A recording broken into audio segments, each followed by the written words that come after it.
Smart Chiropractor Show. This is our strategic marketing segment where we get tactical. And I recorded a podcast earlier today, and it was a topic that I thought would be great to bring to our program as well. And this is if you have a cash practice or you provide cash services.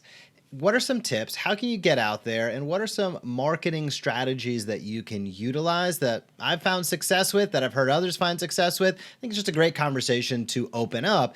And the number one thing I'm going to encourage for cash practices out there, and I'll use the cash practice and exchange that for cash services as well, because these tips and strategies apply whether your entire practice is cash-based or whether you have products or individual services, whether that's services such as spinal decompression, products such as Everybody Everyday supplements from Basis Health, whatever they might be. If you have any bit of your practice that is not insurance-based, it's important to know how you can market and describe those products and services. And the number one thing that I would like to discuss and bring out today is just around price transparency.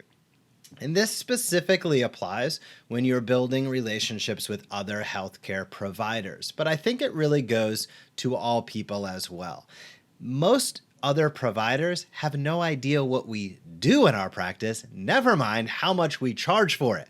And when they live in the world of $80,000 20-minute surgeries and $200 aspirins, their concept of price is so whacked out and disproportionate to reality that who's to blame them for not having any concept of what we would charge? And nobody wants to be embarrassed when they make a referral. So my tip here, if you have a cash-based practice, you're reaching out to other healthcare providers in your community, is not that you need to bring a sheet describing every nuanced detail, but you can reduce friction dramatically by helping people understand, hey, we're an out-of-network provider. Our examinations and evaluations are typically around X, and our follow-ups are usually around Y. They're not going to hold you to the specific price, but if your initial examinations are $200, $250 and your follow-ups are $100, $150, whatever they might be for you, now that sets the framework that it's not $5,000. Now that sets the framework that it's not $50,000.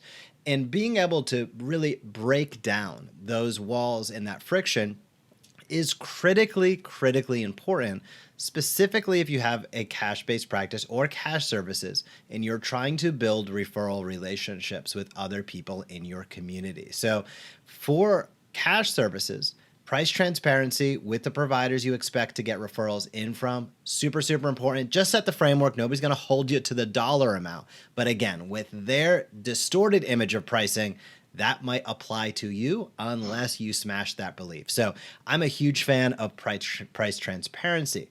The other thing that I would say, regardless of whether it is a product, a service, or your entire practice that's cash-based, leaning into people in your community that have networks is great. You know, Jason has discussed at length using Friday favorites as an opportunity to highlight other people, places, and things in your community. I'm going to flip that a little bit and give a very specific example, which is there are people in your community that also have large networks that you can tap into. Now, highlighting them on your Friday favorites is a great idea, but here's where I'm going tactically with this. Many advanced imaging people, reps, marketing reps, are going to be in your office hoping to get your business for MRIs, CT, whenever those referrals need to be made. And I don't care whether you make one of those referrals per year or one of those referrals per hour.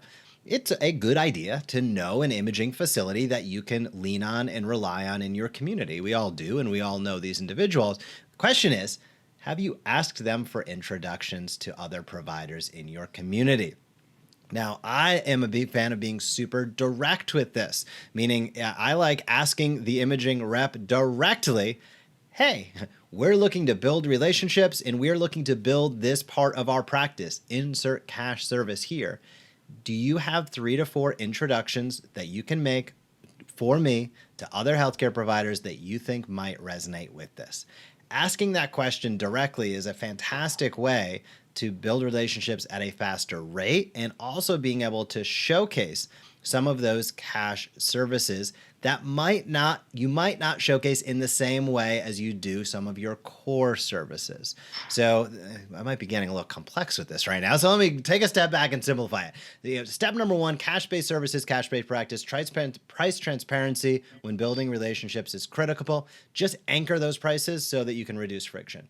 Second are use the people in your community, positively use their networks, because that's what they trade on. That's their capital, is relationships. These imaging reps are driving around all day meeting people. They know who does what and who is going to resonate with what. That is their job to know that. So don't hesitate to lean in and to ask them, especially if you are highlighting something new in your practice. So Jason, I'm pulling this one a little out of left field here today with some cash-based tips, but I've got more questions about this as the years have gone on. And I think it's just an important conversation to start. And the final piece before I kick it over to you for your thoughts were, don't be scared. 15, 20 years ago, going to the medical community, quote unquote, at large, they would look at you sideways because they were so ingrained. Now, they have gotten so crunched. There is not the most conservative healthcare providers known to man are adding on cash services wherever they can to help maintain their margins. So the opportunities are much wider than they ever have been before. People are much more used to it. We see companies, Jason, I remember the first time I saw Forward, the primary care company, that's $150 a month, probably depends upon where you live, $150 a month membership to primary care services. They just came into Tampa. They're expanding all over the place. Cash-based membership services are where healthcare is moving to, and you as a chiropractor don't need to be afraid of it, but you need to take some action steps to ensure that you get the best adoption possible and that you are able to build and grow as quickly and as stably as possible. And hopefully those tips helped you along that path. Jason, what are your thoughts? I think those are great tips. I think, the price one is a really important one. We live in our own bubble. The medical world lives in their own bubble. And I know on the very few times that I've had to have an experience with a medical professional and they made a recommendation, you nailed it. The first thing I ask is, how much is that going to cost? And ironically, I think just about every single time I've asked that question, they have not had an answer. And I find that baffling because personally as a client, I'm like, how could you possibly recommend something that you have no idea how much it costs? I'm not asking for the best price. Where should I go? I'm asking for a general range, exactly like you just described. So sharing this information is, I think, a very valuable thing for doctors to then not only make the recommendation, but to have the knowledge when people ask, because I'm not the only one that asks. When people ask, I go, oh, it's very affordable and here's a great solution. And many doctors actually try to anticipate that question. And that's why they give so many free samples. They think they're helping. Maybe they are. I don't know. But they know that people are price sensitive at some level. They just have no control of the pharmacy that they send them to. So another story for another time. Great suggestions, great ideas. And I think you're 100% right. This whole sort of cross network, you tell my people, I'll share mine with yours and so on. The one thing I'll just make sure people are listening for is that when somebody does recommend you, somebody's likely going to go to a social network and look you up. And they're going to see, do you have a Facebook page? Do you have an Instagram account? Let me just get a sense for what does this person put out into the social networks, today's reality. How are you presenting yourself? What are you sharing? What are you showing? And how important is it for you to generously start giving out, sharing, teaching your unique perspectives? And if you're active and you've got good quality, good looking stuff that is research-based, beautifully designed, there's a really good chance somebody's going to actually be impressed when they find you. More often than not, they go to some of our chiropractors that we knew before they were clients. Go to your Facebook page, go to your Instagram account. It's a ghost town. There's no activity whatsoever. That says something about you. What generation is this doctor living in? Two, if it's what a lot of chiropractors do, which is, well, I got a few minutes. Why don't I stack up the month and post 20 things right now? And then I'm good for the month. That shows that you're not really relevant and paying attention to how these technologies work.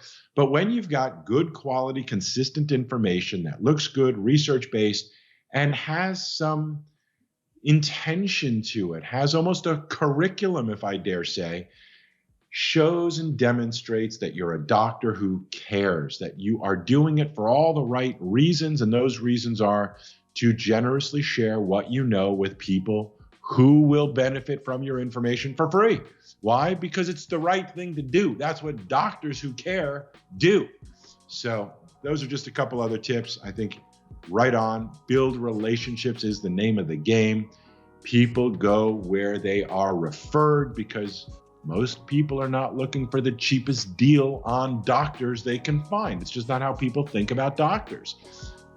Deal shoppers think about things that way, but not good, high quality patients in most cases, most of the time. So great topic, Jeff. Thanks for bringing it up. Great points. And follow these tips, docs.